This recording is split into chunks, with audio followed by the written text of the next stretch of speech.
बिना समय गवाए हम संसद की शुरुआत करते हैं, सदन की शुरुआत करते हैं। जोरदार तालियों के साथ।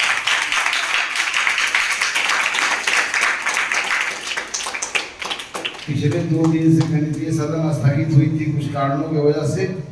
पुनः हम गणितीय सदन की शुरुआत करते हैं आपके साथ मिलकर।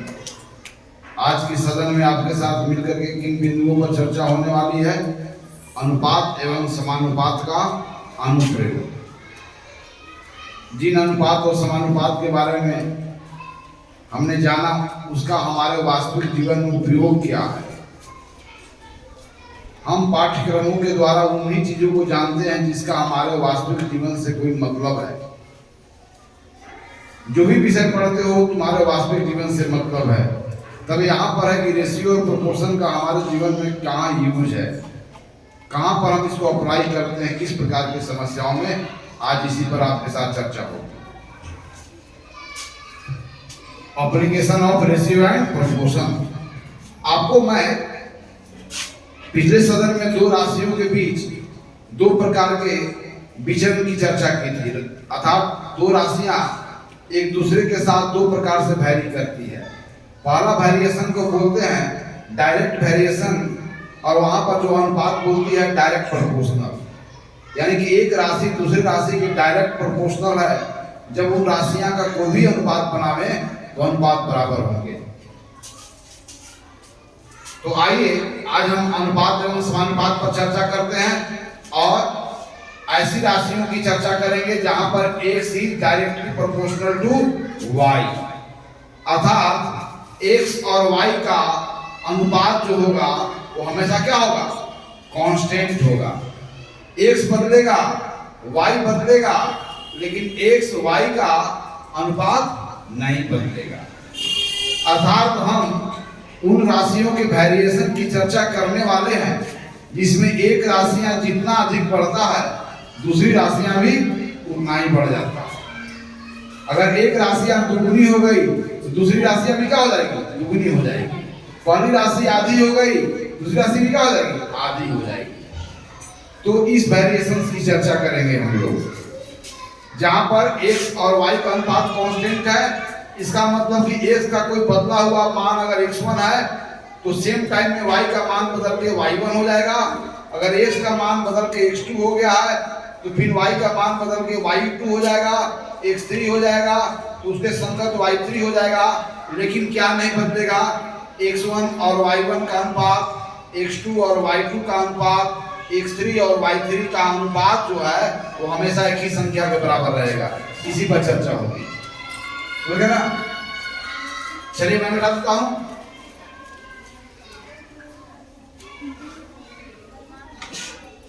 पहले मैं लाभ और हानि से जुड़ा हुआ सवाल और पुस्तक की संख्या और उसके मूल्य से जुड़ा हुआ सवाल, इन बातों पर हम चर्चा करेंगे। तो देखिए, 20 पुस्तकों का मूल्य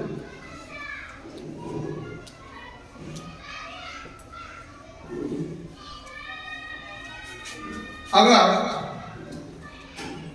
80 रुपया है तो मुझे बताया जाए कि ऐसे 15 पुस्तकों का मूल्य कितना होगा। मार्केट में जब जाते हो तो एक पुस्तक का मूल्य दिया हुआ है, तो उसी का दूसरा प्रति लेते हो, तीसरा प्रति लेते हो, चौथा प्रति लेते हो, तो उसका मूल्य क्या होता है? जितना पुस्तकें होंगे उतना मूल्य गुना बढ़ जाएगी। यहां पर 2 राशियां हैं, पुस्तकों की संख्या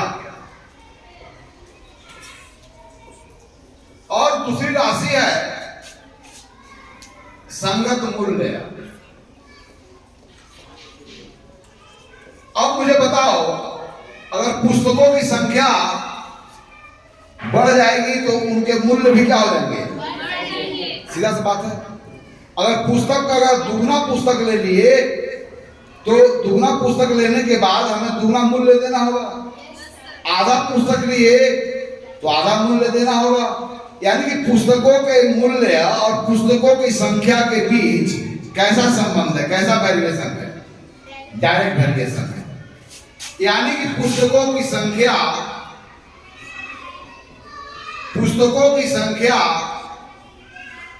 डायरेक्टली प्रोपोर्शनल टू पुस्तकों का मूल्य। अब बड़ा आराम से देखने का चीज है, अगर एक पुस्तक का मूल्य 20 रुपया है तो डेफिनेटली 2 पुस्तक हो गया तो 20 रुपया भी क्या होगा, 2 बार जुटेगा। इधर पुस्तक अगर 3 गुना हो गया तो मूल्य भी क्या हो जाएगा।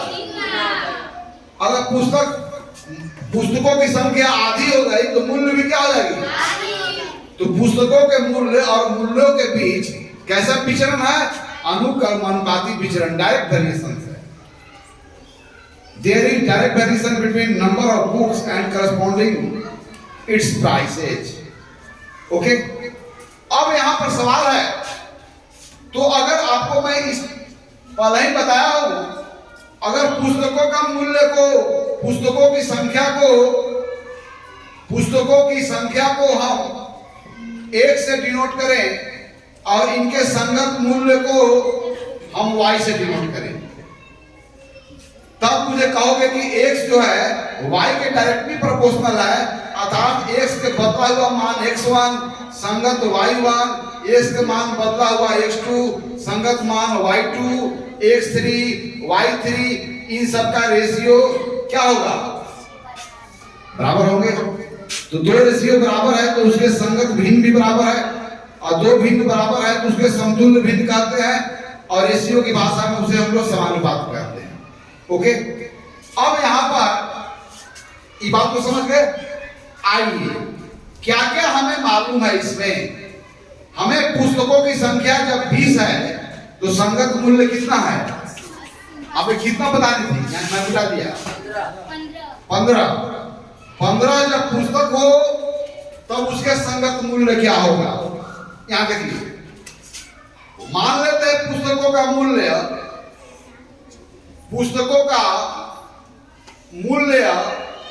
को हम 1 से डिनोट करें और पुस्तकों की संख्या को हम लोग 1 से डिनोट करें, राशि के नाम दे दिए। अब पुस्तकों की संख्या कहने बहुत बड़ा लग रहा नाम x का है, x का नहीं से पुस्तकों की संख्या, और पुस्तकों की संख्या के संगत मूल्य को हम y से डिनोट करेंगे।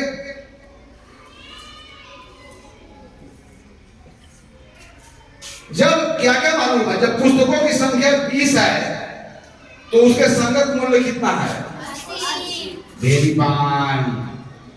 लेकिन जब पुस्तकों का संख्या कितनी है 15, तब उसके संगत मूल्य क्या है, हमें ये पता करना है।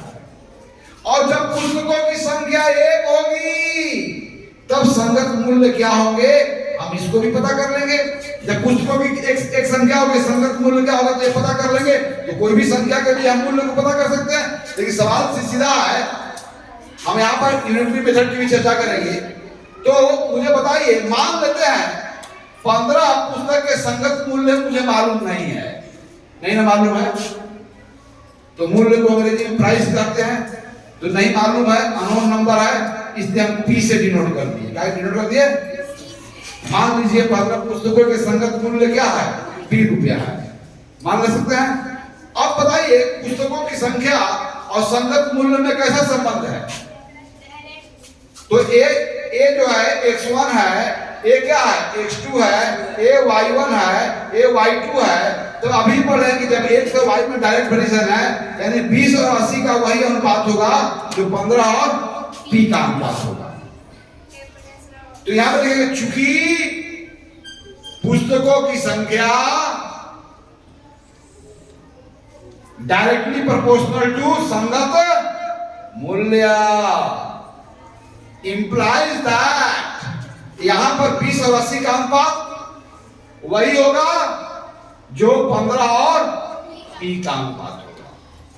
अब 20/80 को अब एक संख्या मान, एक संख्या की 2 संख्या यहां पर 20 में 80 से भाग करने पर कोई अकेला संख्या मिलेगा, या संपूर्ण को जब 80 भागों में बांट दिए तो 20 भाग लिए, तो 2 संख्याओं के संगत कोई अकेला संख्या है। चलो 15 में जब p से भाग किया तो 20 यह संख्या मिला। अब देखो जरा, a में b से भाग करता है तो तुमको c मिलता है, a में b से भाग करने के बाद c मिलता है, तो b में c से गुना करेगा तो क्या मिलेगा? ये रूल जानते हो। अब इसी रूल का प्रयोग करो। 15 में p से भाग करने के बाद यह संख्या मिला है, तो 15 में p से भाग करने के बाद यह संख्या मिला है, तो यह संख्या को प्राप्त करने के लिए आप क्या करोगे? तो आप इसमें p से गुना करके 15 को क्या करोगे? यानी कि 20/80 में आप p से गुना कर देंगे तो क्या हो जाएगा? 15। अब इस संख्या में p से गुना करने के बाद 15 होता है, तो p क्या हो जाएगा? p में 15 में 20/80 से क्या करना होगा? भाग करना होगा। तो यहां पर लफड़ा हो जाएगी ना, इसके बारे में तो आपको बताया नहीं है, तो यहीं से आओ, यहीं पर आ जाओ। तो 20/80 बराबर 15/p, तो दो भिन्न बराबर होंगे। तो रूल याद है ना, पहला का अंश दूसरा का हर का गुणनफल, दूसरा का अंश। चलो तो यहां पर हम लिख देंगे 20 गुने p बराबर क्या लिखेंगे? 80 गुने 15। अब 20 में p से गुना करने के बाद यह मिलता है, तो p निश्चित है कि इसमें p से भाग किया गया होगा, तो 80 गुने 15/20 कर देंगे ना। अब यहाँ पर 20 चौके कितना हो गया? 15 चौके कितना हो गया? यानी 15 पुस्तकों का मूल्य कितना आ जाएगा? 60 रुपया। तब एक पुस्तकों का मूल्य भी ज्ञात किया जा सकता है, ज्ञात कर सकता है। अब आइए दूसरा जो मैं उदाहरण आपको दे रहा था, तो 20 में 80 से 20/80 जो है 15/p के बराबर है, तो यह हो गया है आपका भाज्य, यह हो गया भाजक और यह हो गया भागफल। तो p में आप 20/80 से गुना करेंगे तो 15 प्राप्त होगा। अगर इसको संख्या मान लेते हैं तो p में इसे गुना करने के बाद 15 मिला है, यानी कि p जो होगा 15 में 20/80 से भाग करना होगा।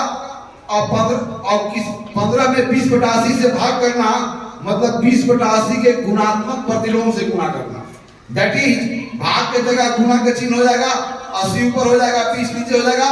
तो 20 दिया है 60, 15 अच्छा 20 चौके 80 और 15 चौके 60। समझ गए ना। तो यहाँ पर पुस्तकों के मूल्य और उनके पुस्तकों की संख्या और उनके संगत मूल्य के बीच में डायरेक्ट वेरिएशन है। और डायरेक्ट वेरिएशन की जब सवाल रहेगा तो यहाँ पर 4 राशियां हैं, यानी 20:80 वही है जो समानुपात में है, 15:p है। तो ये 4 राशियां में अगर 3 राशियां अगर ज्ञात हो तो चौथी राशि को भी ज्ञात किया जा सकता है। आप समझ गए ना। आओ मिलाओ बाबू, चलिए तो फिर मैं एक सवाल दे रहा हूं और डायरेक्ट वेरिएशन होगा। पहले सोचना है कि वहां कौन कौन राशियां का चर्चा हुई है, फिर सोचना है कि क्या एक बढ़ता है तो दूसरा भी बढ़ जाता है, क्या एक घटता है तो दूसरा भी घट जाता है। यदि ऐसा होगा कि पहला को वृद्धि होने से दूसरा में भी वृद्धि हो, यानी गुणात्मक वृद्धि हो, पहला में भी कमी हो तो दूसरा में भी गुणात्मक कमी हो। गुणात्मक कमी का मतलब आधा गुना घट गया तो भी आधा गुना हो गया, 2 गुना बढ़ गया तो भी 2 गुना बढ़ गया, है ना। इक्विवेलेंट रूल पालन करता है यहाँ पर। अब चल देखो, ध्यान दो,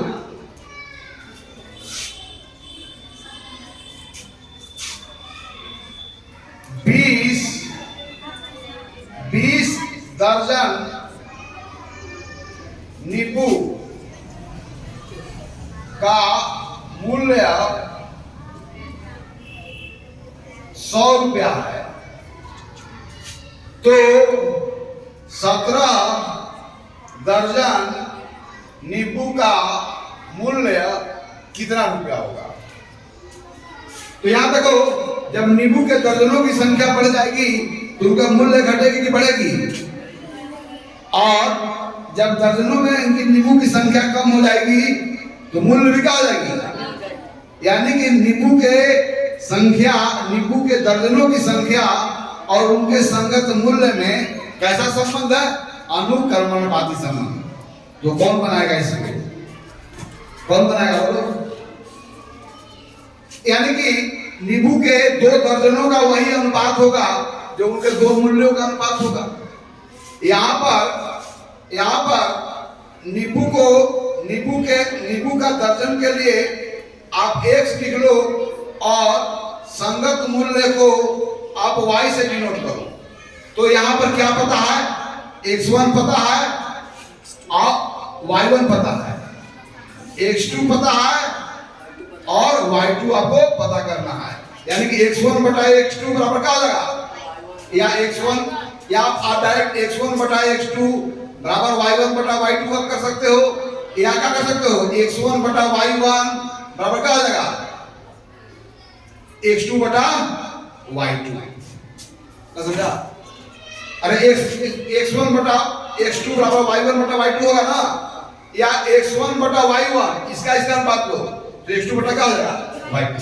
ये दोनों रूल का प्रयोग करके बना सकते हो। कौन सोल्व करेगा? यहाँ पर क्या क्या पता है? x1 पता है, x2 पता है, y1 पता है, y2 को पता करना है। और x और y के बीच में कैसा रिलेशन है? डायरेक्ट प्रोपोर्शनल है। कैसा है? x और y प्रत्यक्ष समानुपात में है। यानी कि x भी बदलेगा, y भी बदलेगा, लेकिन x और y के कोई भी 2 संगत वैल्यू का अनुपात नहीं बदलेगा। अर्थात x y का जितना गुना है उतना गुना हमेशा बना रहेगा। कौन बताएगा? तुम बनाओगे? आओ।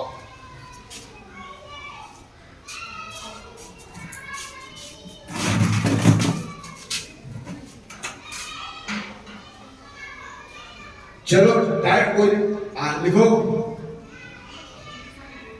वेरीफाई।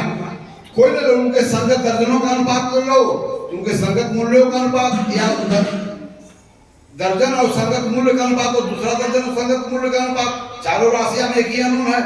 तो वेरीफाई। अब क्या करोगे? चलो अब क्या करोगे? गलती कर, हाँ अब क्या करोगे?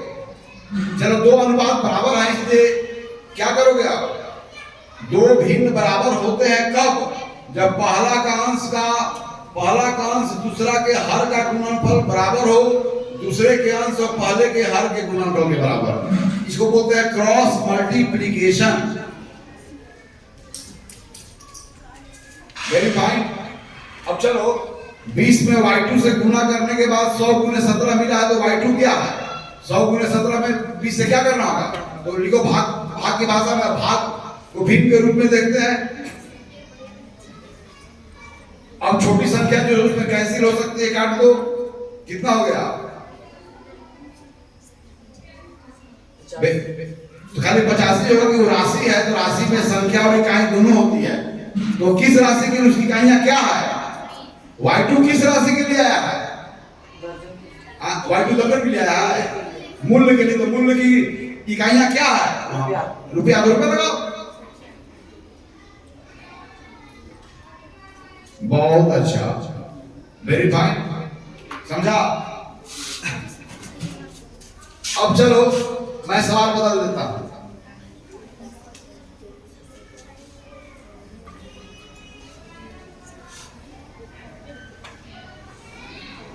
आसान सवाल रखता हूं जी। 20 केजी चावल का मूल्य 800 रुपया है, तो 1 केजी चावल का मूल्य कितना होगा बताना है।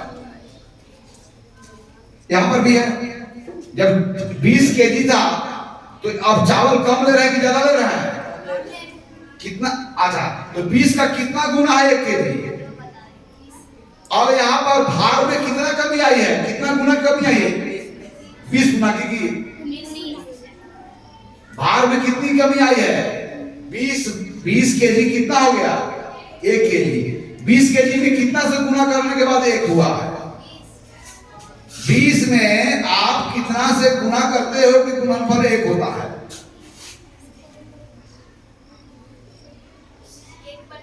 1/20। तो 20 कितना गुना हो गया?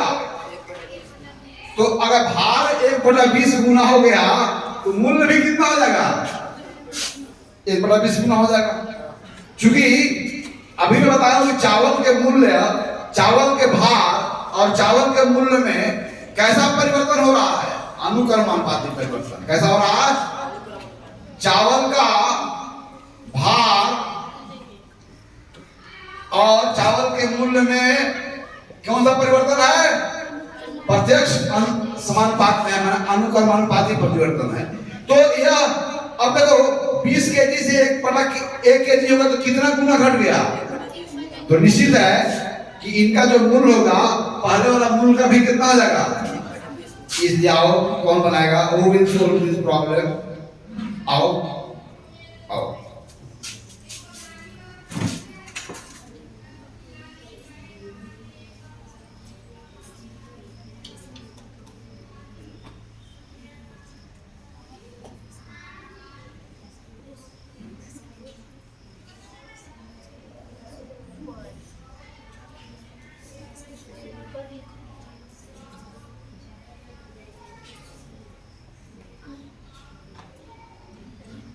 कुछ भी मान लो, ठीक है।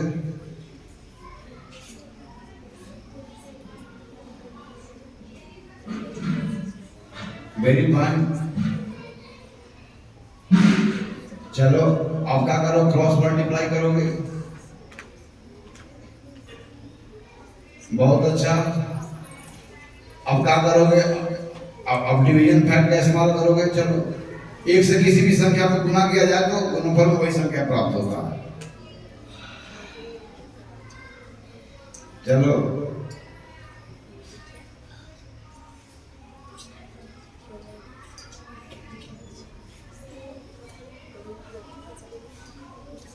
चलो तो मान ली तो 1 केजी चावल का मूल्य कितना हो गया? देखो तो यहाँ 20 केजी, जब 1 केजी हो गया तो 20वां भाग हो गया। तो 20 में क्या करने के बाद 1 प्राप्त, 20 में 20 से भाग करने के बाद 1 प्राप्त हुआ।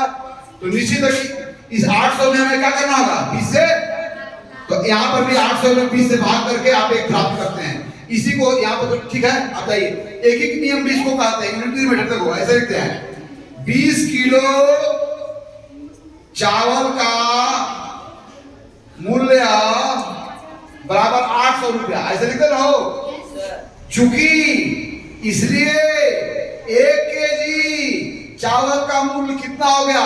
तो देखो चावल और मूल्य में कैसा संबंध है? अनुक्रमानुपाती है। यानी कि 20 किलो में 20 में क्या से भाग करके 1 प्राप्त किया? 20 से। यानी कि 20 जो है 1/20 गुना हो गया तो मूल्य भी क्या हो जाएगा? 1 यानी कि 800 में कितना गुना करना पड़ेगा? 800 में 20 से भाग करना मतलब 1/20 से गुणा। यहाँ 1 जो है तो 20 का 20वां भाग है, तो 1 के संगत जो मूल्य होगा इसका भी 20वां भाग होगा। 800 में 20 से भाग करना मतलब 1/20 से गुना करना, और 1/20 से गुना करोगे तो 40 आ जाएगा। इसको बोलते हैं यूनिटरी मेथड। क्या बोलते हैं? यानी कि गणना जब 1 पर किया जाए। यूनिटरी मेथड को बोलते हैं जब 2 राशियां में वेरिएशन हो रहा हो, तब जब एक राशि की तुलना दूसरे राशि से तब किया जाए जब दूसरी राशि 1 हो जाए। इस विधि को हम लोग आर्किक नियम कहते हैं अंग्रेजी में, हिंदी में यूनिटरी मेथड। अब जब हमें 1 केजी चावल का मूल्य पता है, अर्थात चावल के मूल्य का दर पता है। चावल के मूल्य का दर मतलब चावल के मूल्य भार के साथ कैसा रिलेशन बनाता है, यानी कि भार के साथ चावल के मूल्य की क्या संबंध है। और दर की बात जब करते हैं, जब भार इकाई को बना दिया जाए, यानी इकाई भार के संगत उसका जो मूल्य होगा वह मूल्य का दर होगा। जहां पर भी दर की बात होगा तो एक राशियां दूसरी राशियां के साथ कैसे वैरी करती है, रिलेशन दिया रहता है। अगर 1 केजी चावल का मूल्य दिया है 40 रुपया, तो निश्चित है कि 50 किलो चावल का मूल्य कितना होगा, यानी भार कितना हो गया, कई गुना बढ़ गया। तो निश्चित है कि मूल्य भी क्या होगा, यानी पहले 40 था, अब कितना हो जाएगा 40 गुने 50। पहले 1 था, अब हो गया 50 गुने 1, तो पहले 40 था, अब कितना हो जाएगा 40 गुने 50। अब चलिए 25 केजी, यानी कि 50 से क्या हो गया 25 हो गया, तो 50 केजी के संगत मूल्य 40 गुने 50 है, तो 25 हो गया, आधा हो गया, तो ये भी क्या हो जाएगा, तो 40 आधा 20 हो गया, तो 20 गुने 50 1000 हो जाएगा। ओके, तो यहाँ पर 2 राशियां के बीच में वैसा वेरिएशन जब एक राशि जितना गुना बढ़ता है दूसरा उतना ही गुना बढ़ जाता है, जितना गुना घटता है दूसरा उतना ही गुना घट जाता है। तो ऐसे राशियां को कहते हैं कि डायरेक्ट प्रोपोर्शनल में होती है, अर्थात इनके लिए जब रेशियो बनती है तो सभी रेशियो क्या होती है, बराबर होती है। आप समझ गए ना कि नहीं समझे? अब चलो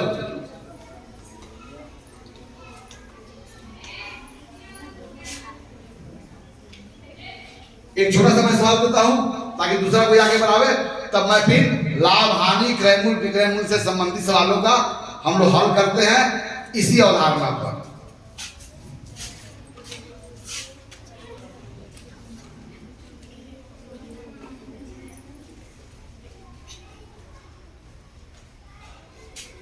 पांच एकड़ में खेती करने के लिए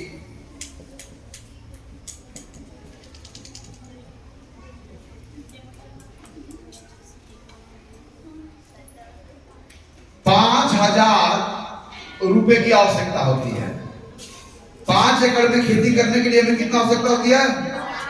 तब मुझे बताइए 1 एकड़ खेती करने में कितना आवश्यकता होगा और 17 एकड़ खेती करने में कितने पूंजी की आवश्यकता होगी? 1 एकड़ में खेती करने के लिए 5,000 रुपए पूंजी की आवश्यकता है, तो 5 एकड़ में, तो 1 एकड़ में खेती करने के लिए कितने पूंजी की आवश्यकता होगी और 17 एकड़ में खेती करने के लिए कितनी पूंजी की आवश्यकता होगी? तो एकड़ जो है खेत का क्षेत्रफल होता है, यानी कि एकड़ जब बढ़ेंगे तो उसमें खेती करने के लिए पूंजी भी क्या होगी? अगर एकड़ दुगना हो जाएगा तो पूंजी भी क्या हो जाएगी? अगर एकड़ आधा हो जाएगा तो पूंजी भी क्या हो जाएगी? अर्थात इन दो राशियों के बीच में डायरेक्ट वेरिएशन है, अर्थात ये दोनों राशियां डायरेक्ट प्रोपोर्शनल में है ना। तो आइए इन प्रश्नों का उत्तर कौन ढूंढेगा? कोई और? कोई और जी? कोई और बनाएगा? तुम लोग में से कोई और? तुम लोग? तुम आप बनाओगी? चलो आओ। नहीं समझ में आ रहा है? क्या नहीं समझ में आ रहा हो?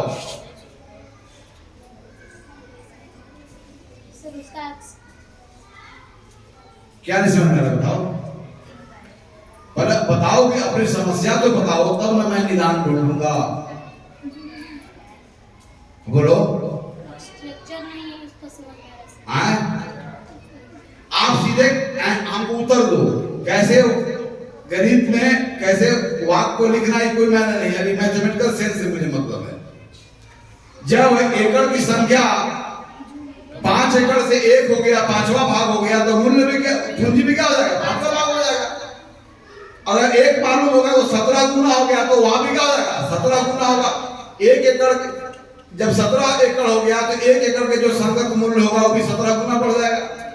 5 एकड़ जो खेती के संगत मूल्य 5,000 है, अब यहाँ पर एकड़ को हमने कम कर दिया, 1 एकड़ कर दिया, तो हम जानना चाहते हैं कि उसमें कितनी पूंजी की आवश्यकता है, अर्थात पूंजी का दर, खेती करने के लिए पूंजी का दर क्या है ये मालूम करना है। आज जब मालूम हो जाएगा तो बाकी चीज मालूम हो जाएगा। अब समझ गई ना? नहीं समझी? नहीं समझी? चलो कौन दोस्त तुम्हारा समझा? तुम आओ समझाओ।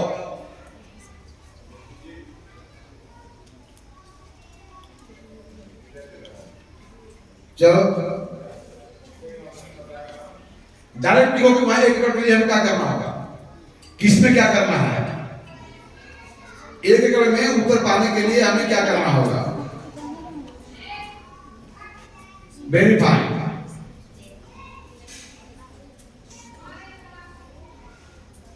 चलो 1 एकड़ की खेती करने के लिए कितनी पूंजी की आवश्यकता होगी? 1,000 रुपए। वेरीफाई। अब 17 एकड़ में कितना होगा? अब एकड़ 17 गुना हो गया, तो 1 एकड़ जब 17 गुना होगा तो 1 एकड़ के जो संगत पूंजी है वो भी कितने बढ़ जाएगी? 17 गुना बढ़ जाएगी।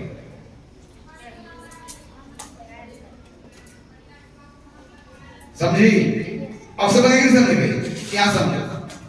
यहां देखो 5 एकड़ खेती में करने के लिए 5,000 की आवश्यकता है, तो 5 एकड़ अब कितना हो गया? तो 5 में कितना से गुना करने पर 1 प्राप्त हुआ? तो निश्चित है कि 5 एकड़ के जो संगत मूल्य है उसमें भी कितना से गुना करना होगा? और और 1/5 से गुना करने के बाद जो गुणनफल में मिलेगा वह 1 एकड़ के संगत मूल्य होगा। अब 1 एकड़ के संगत निकल गया, तब अब 1 एकड़ कितना हो गया? 17 गुना बढ़ गया, तो उसका मूल्य भी क्या हो जाएगा? यानी कि जब 1 एकड़ के संगत मूल्य 1000 रुपया था, तो 17 एकड़ के संगत पूंजी कितना आ जाएगा? 1000 गुने 17, दैट इज 17000। अर्थात यहाँ पर खेती जब क्षेत्रफल बढ़ता है तो पूंजी भी बढ़ जाती है, लागत बढ़ जाती है। तो यहाँ पर कैसे बढ़ती है? वो दुगुना हो जाएगा तो भी दुगुना, ए आधा तो वो भी आधा, माने इसमें गुणात्मक वृद्धि होती है और गुणात्मक कमी होती है। पहली राशियां जितना गुना बढ़ जाता है, दूसरी राशि भी उतनी ही गुनी बढ़ जाता है। पहली राशि जितनी गुनी घट जाती है, दूसरी राशि भी उतनी ही गुनी घट जाती है। तब और एक्स वाई के बीच वेरिएशंस को हम डायरेक्ट वेरिएशंस कहते हैं। हम दूसरी वेरिएशन की चर्चा करेंगे। जब एक अगर 2 गुना बढ़ गया तो दूसरा आधा गुना घट जाएगा, उसकी चर्चा मैं बाद में करूंगा, अभी इसकी चर्चा कर रहा हूं। आप समझ गए? इसमें जो नहीं समझे फिर से मुझे बोले। समझ गए? यहाँ 17 एकड़ या 5 एकड़ और 1 एकड़ का अनुपात बनाओ, 5/1 कर दो, और उनके संगत जो है तो पूंजी के बताओ 5000, यहाँ कुछ भी पता नहीं तो नीचे 1 रख दो। अब तो काम क्लियर हो गया। क्रॉस मल्टीप्लाई करोगे, इसमें 1 अननोन है तो ज्ञात कर लोगे। समझ गया? फिर से मैं सवाल रखूं,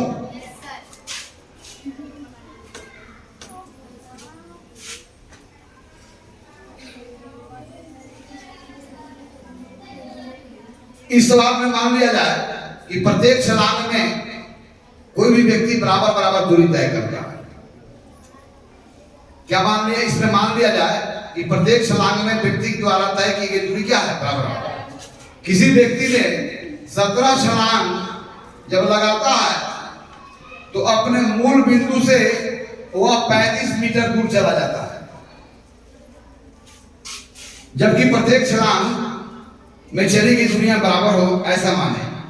तो मुझे बताओ कि वह जब 3 छलांग लगाता तब कितना दूरी जाता? जब वह व्यक्ति 5 छलांग लगाता तब कितना दूरी जाता? और जब व्यक्ति वह 1 छलांग लगाता तब कितना दूरी जाता? कौन आंसर देगा?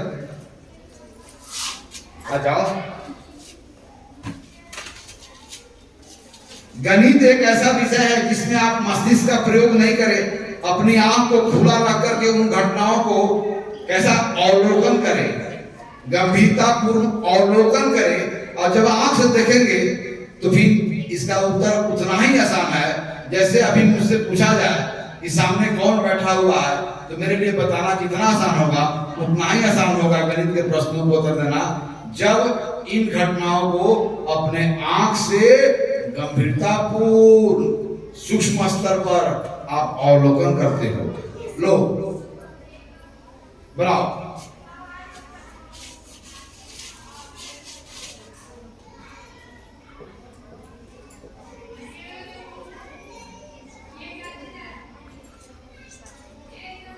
थोड़ी सी गलती कर दी क्या? अच्छा, 17 में कौन संख्या से गुना करके तुम 3 तक पहुंची है? 17 में किस संख्या से गुना करेंगे 3 तक पहुंचेंगे? 17 में किस भिन्न संख्या से गुना करेंगे 3 पहुंचेंगे? चलो ठीक है, 17 था ना। अब 17 में हम कौन संख्या से गुना करेंगे कि हम 3 तक पहुंचेंगे? जब भिन्न संख्या के बीच समान मान में क्या करेंगे हम लोग? 3/17 तब नहीं कर देगा। तो 3 में किस संख्या से गुना करके हम 17 तक पहुंचेंगे? Very fine. फिर से तू मुझे बताना, 5 में हम किस संख्या से गुना करके 6 तक पहुंचेंगे? 6/5। वेरी फाइन, बस उतना ही पढ़ो। तब यहाँ छलांग बढ़ेंगे, मीटर बढ़ेंगे, छलांग और मीटरों में क्या अनुकरण पद से बनता है? Very fine. अब चलो, अब देखो 17 35 कटेगा कि ठीक तो है भैया? नहीं कटेगा। सॉरी, मैं यहाँ बदल देता हूँ यार, गलती से मैं, चूंकि हम वो भी संख्या आएगी लेकिन वो डेसिमल में आएगा, फ्रैक्शन में आएगा, चूंकि हम होल में दिखाना चाहते हैं ना। हम 35 में रखेंगे तो उसका उत्तर होगा। क्या सही है? सही है, ठीक है। अब 3 छलांग में 6 मीटर चलेगी ना, 6 मीटर लगा दो। अब तुम आओ, 3 छलांग से क्या हो गया? तो 3 में कितना गुना हुआ कि 5 हुआ? 3 में कितना गुना करके 5 तक पहुंचते हैं बोलो? ठीक है, तो उनके संगत छलांग में भी किसे गुना करना होगा? ठीक है, कौन कर देगा? दूसरा कोई आओ, दूसरा कोई समझा? जब ये समझ जाती है तो इसके दोस्त भी समझ जाते हैं। तुम समझ गया कोई? तुम तो समझी, तुम्हारा तो समझी है, क्योंकि तुम जब समझती हो तो तुम्हारा दोस्त भी समझ जाते हैं ना। अब चलो तुम्हारा दोस्त समझ गए होंगे। लो ये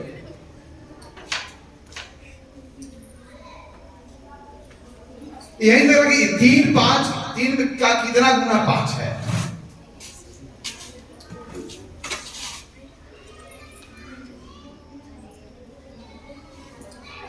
कहां चली गई? तो याद करना किससे किसका तुलना कर रही हो। चल तुम बना लो, हो सकता है कि ऊपर वाला तुलना कर रही हो।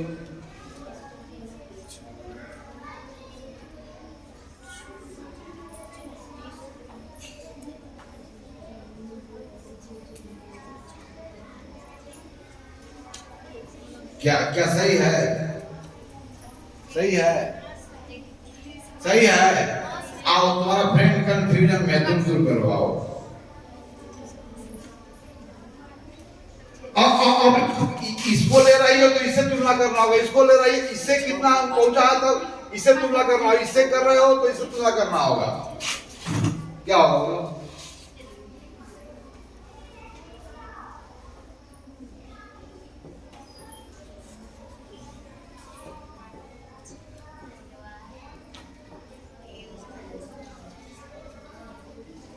जी 5 छलांग कर 10 मीटर। अब चलो 1 छलांग के लिए कितना हुआ?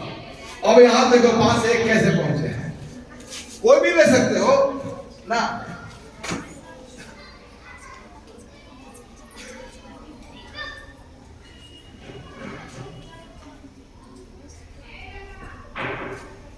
चलो ठीक है,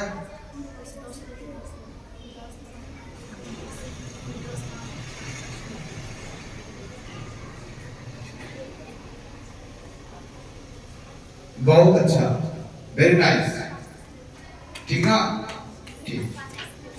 तो यहां पर आपने इस सवाल को देखा। अब इस पर यही अवधारणा को, ऐसा बहुत सारे आपको सवाल जब आएंगे तो वहां पर यह देखना है कि इन राशियों में अगर अनुक्रमानुपाती विचरण है तब वहां पर आप वैल्यू ज्ञात कर सकते हैं। अब चलिए, लाभ हानि, क्रय मूल, विक्रय मूल, लाभ हानि, चक्रवृद्धि ब्याज, सभी सवालों का उत्तर इसी उदाहरण पर देने का हम कोशिश कर रहे हैं। चलिए, कुछ टर्म है जिसको आप अच्छी तरह से जान जाए। जब कोई व्यक्ति व्यापार करता है, व्यापार जब कोई व्यक्ति करता है तो व्यापार में क्या होता है, किसी वस्तु को हम किसी कीमत पर, प्रायः हमारी कोशिश होती है कम कीमत पर किसी वस्तु को खरीदना और उसे ऊंचे कीमत पर उसे बेच देना। अलग बात है कि कभी कभी हम खरीदी गई कीमत से भी कम कीमत पर बेचने के लिए मजबूर हो जाते हैं। यह निर्धारित करता है उस समय बाजार की स्थितियां क्या रही होगी। तो आइए, व्यापार से जुड़े हुए जो प्रश्न है उसमें जो आए हुए जो पारिभाषिक शब्द है उसको पहले जान लें। कौन कौन शब्द इसमें मिलेंगे? क्रय मूल्य, क्रय मूल्य, एक होगा विक्रय मूल्य, जिसे हम लोग संक्षिप्त में लिखेंगे बी मूल्य, इसको लिखेंगे क्रय मूल्य। एक होगा लाभ और एक होगा हानि। जब हम कोई व्यापार करता है व्यक्ति तो किसी वस्तु को किसी कीमत पर खरीदता है, फिर उन्हीं वस्तुओं को अन्य व्यक्तियों के हाथों में बेच देता है। कभी ऊंची कीमत पर बेचता है और कभी उसे कम कीमत पर बेचता है। तो क्रय मूल्य को अंग्रेजी में बोलते हैं कॉस्ट प्राइस। क्रय मूल्य को क्या बोलते हैं हम लोग? कॉस्ट प्राइस या परचेजिंग प्राइस।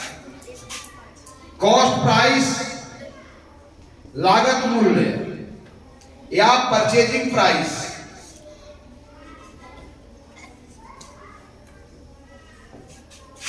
तो क्रय मूल्य क्या है? वह मूल्य जिस पर वस्तु को खरीदी जाती है।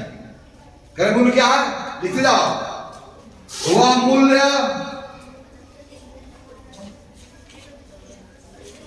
जिस पर किसी वस्तु को खरीदी जाती हो,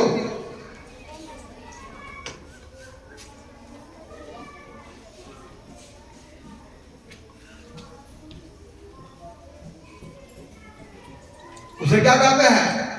क्रय मूल्य कहते हैं। अंग्रेजी में बोलते हैं जो कॉस्ट प्राइस, और संक्षिप्त में इसे क्या बोलते हैं? सीपी। क्या बोलते हैं हम लोग? सीपी में क्या हो गया? Cost price. तो वह मूल्य जिस पर किसी वस्तु को खरीदी जाती है क्रय मूल्य। अब विक्रय मूल्य लिखो। वह मूल्य जिस पर किसी वस्तु को बेचा जाता है,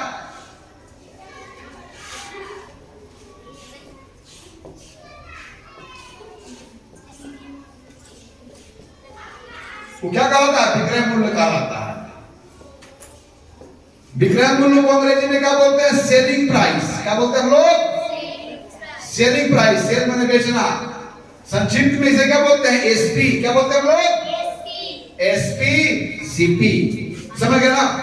तो वह मूल्य जिस पर किसी वस्तु को खरीदा जाता है क्रय मूल्य, और वह मूल्य जिस पर किसी वस्तु को बेचा जाता है विक्रय मूल्य।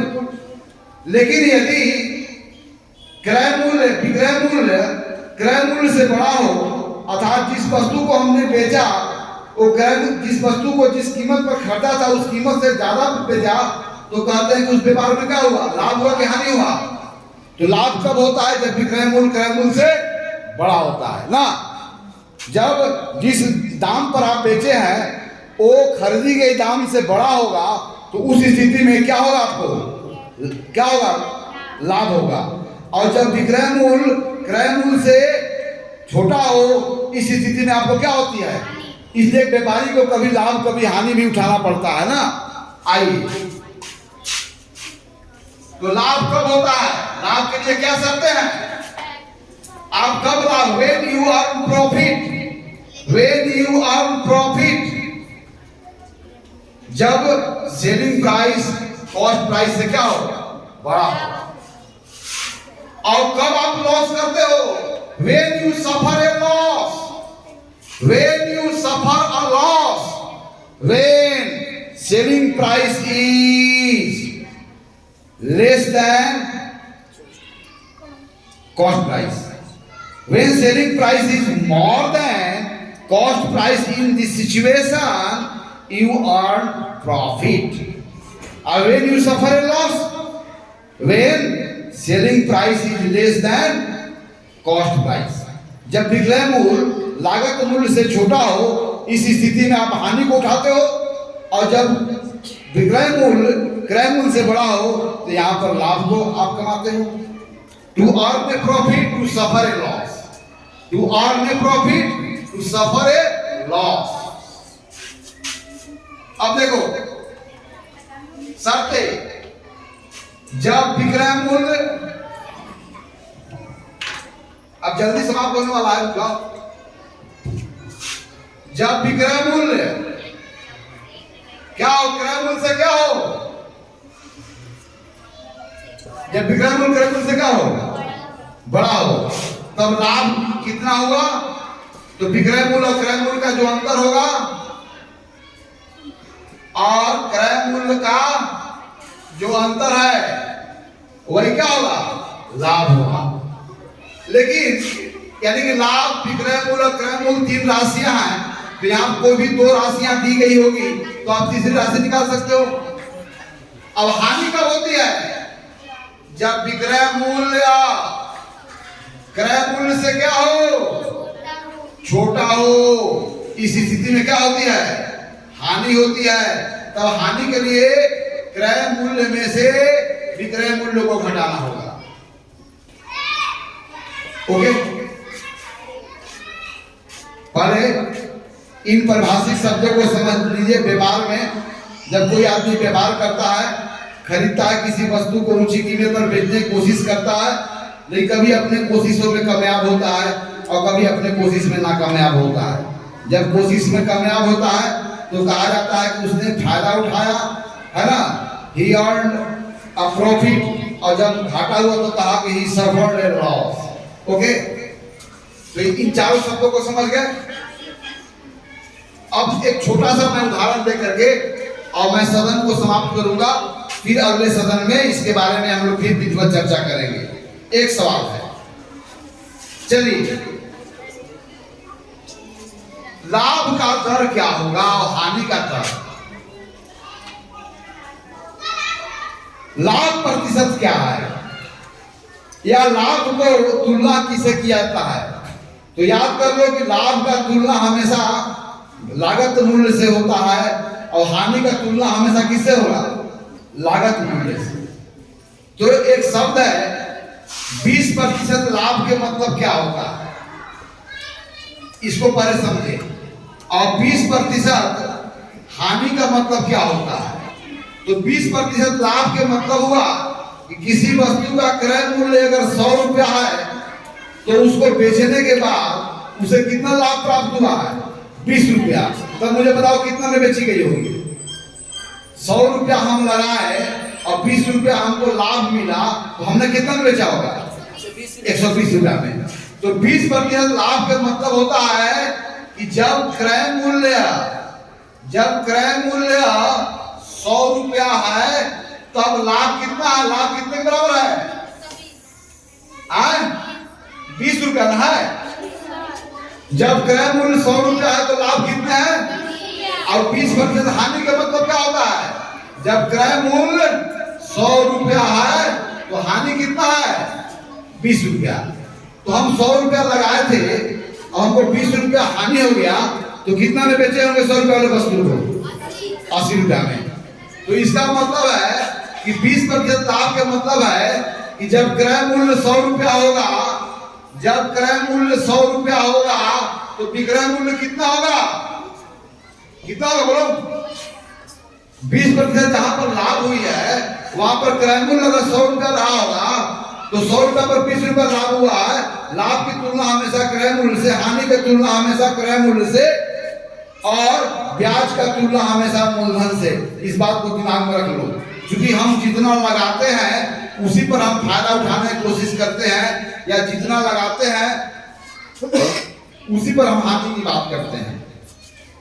इसलिए 20% लाभ के मतलब होगा कि जब क्रय मूल्य 100 रुपया तो विक्रय मूल्य कितना रहा होगा? 120 रुपया, तभी ना 20 रुपया का लाभ हुआ। और 20% हानि का मतलब क्या हुआ कि जब क्रय मूल्य 100 रुपया तो विक्रय मूल्य कितना? 80 रुपया।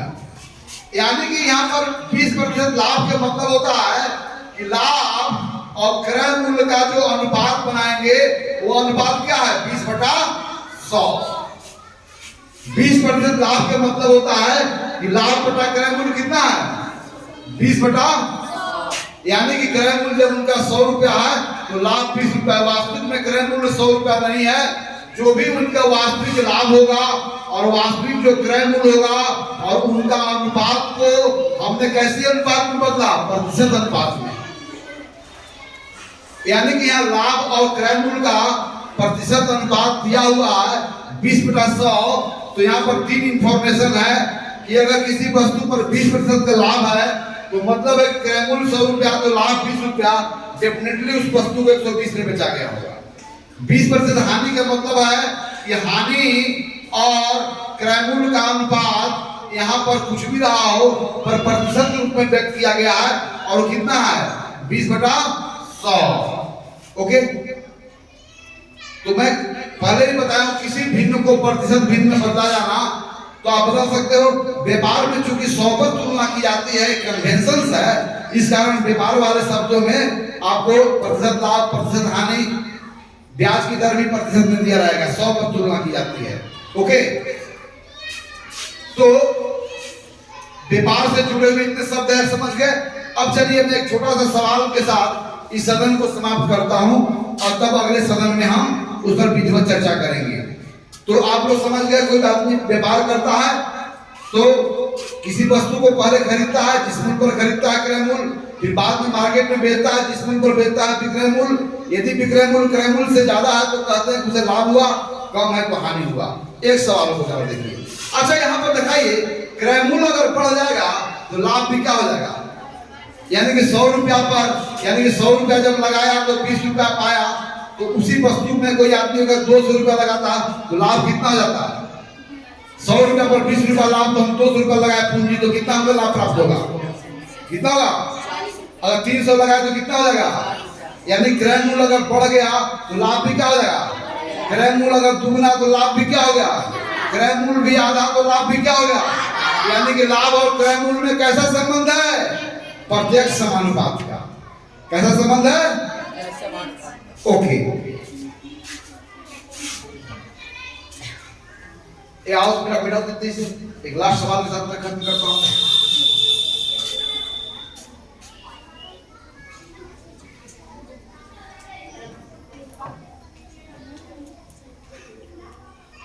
ये अंतिम सवाल है ना, बहुत सारे सवाल है, मतलब अब तो खाना टाइम हो गया ना। चलो, लाभ पर किसी, अब देखो तो कलम में देखो, लाभ 20% दिया हुआ है, क्रय मूल्य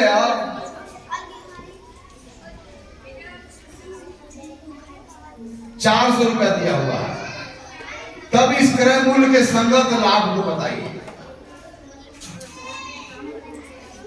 लाभ की दर दी हुई है, लाभ की दर क्या है? 20%, यानी लाभ और क्रय मूल्य का अनुपात क्या है? 20/100, सरलतम रूप में 1/5, यानी कि लाभ क्रय मूल्य का कितना गुना है? 1/5 गुना। ओके, अब क्रय मूल्य 400 रुपया है तो लाभ क्या है? अब मुझे बताओ, क्रय मूल्य अगर बढ़ जाता है, दुगना हो जाता है, तो लाभ भी क्या हो जाएगा? क्रय मूल्य अगर आधी हो जाएगी तो लाभ क्या हो जाएगा? तो क्रय मूल्य और लाभ में कैसा संबंध है? डायरेक्ट खरीद लेना, यानी कि लाभ इज प्रोपोर्शनल टू क्रय मूल्य। क्लियर? अब चलो, लाभ और क्रय मूल्य, लाभ अगर 20 रुपया है तो क्रय मूल्य कितना है? लाभ 20% है, लाभ जब 20 रुपया तो क्रय मूल्य कितना है उसके? अभी ने बताया, अरे लाभ जब 20 रुपया है तो लाभ 20% का मतलब क्या होता है? जब क्रय मूल्य 100 रुपया हो तो लाभ 20 रुपया, तो मैं लिख रहा हूँ लाभ जब 20 रुपया है तो क्रय मूल्य कितना लिखेंगे हम लोग? 100 लिखेंगे ना। अब क्रय मूल्य कितना हो गया? कितना क्रय मूल्य? लेकिन उसके संगत लाभ कितना है मुझे मालूम? 100 मूल क्रय मूल्य के संगत लाभ कितना है? लेकिन 400 के संगत लाभ कितना है मुझे मालूम। लेकिन लाभ और क्रय मूल्य में कैसा संबंध है? यानी कि दो लाभों का वही अनुपात होगा जो दो क्रय मूल्य का अनुपात होगा, यानी कि इस लाभ के संगत क्रय मूल्य का वही अनुपात होगा जो दूसरा लाभ के संगत क्रय मूल्य का अनुपात होगा। आप निकाल सकते हो ना? निकाल सकते हो? कौन निकालेगा बताओ, कौन निकालेगा? बड़ा आराम से। अरे 20 हुआ, जब लाभ 20 रुपया है तो क्रय मूल्य कितना है? लेकिन लाभ मुझे पता, लेकिन उसे संगत क्रय मूल्य तो पता है ना। तीन राशियां मालूम है कि नहीं मालूम है? तो इसको इसका जो अनुपात होगा वही ना इसका अनुपात होगा। तो यहाँ पर भी एक अननोन नंबर आएगा जो निकाल सकते हैं। चलो निकालिए, आओ।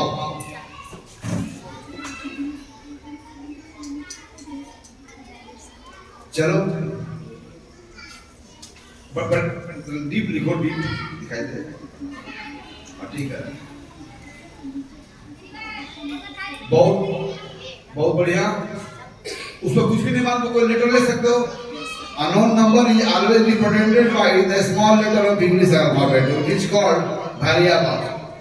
Yes, अब दो अनुपात बराबर होंगे तो संगत भिन्न बराबर होंगे, संगत भिन्न बराबर होंगे तो क्रॉस मल्टीप्लाई करोगे। बहुत अच्छा।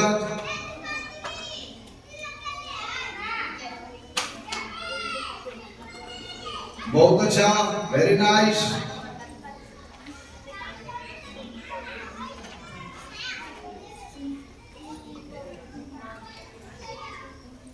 बहुत अच्छा, चलो टाइप कर दो। लिख लो, ऊपर 100 से भाग दिया तो भागफल कहाँ दिखाई, दिखा दिए, पूरा काट ऊपर लिखा जाता है, चारों पर लिखो, पूरा काट लो।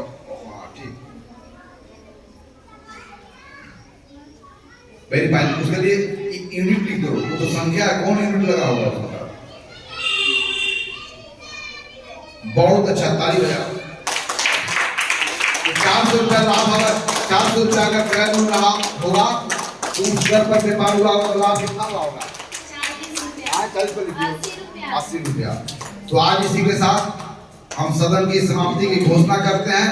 फिर अगले सदन में अनुक्रमानुपात का हमारे वास्तविक जीवन में क्या यूज है, what is the application of this concept in solving the problem related to our real life, I will discuss about it in details but in next assembly.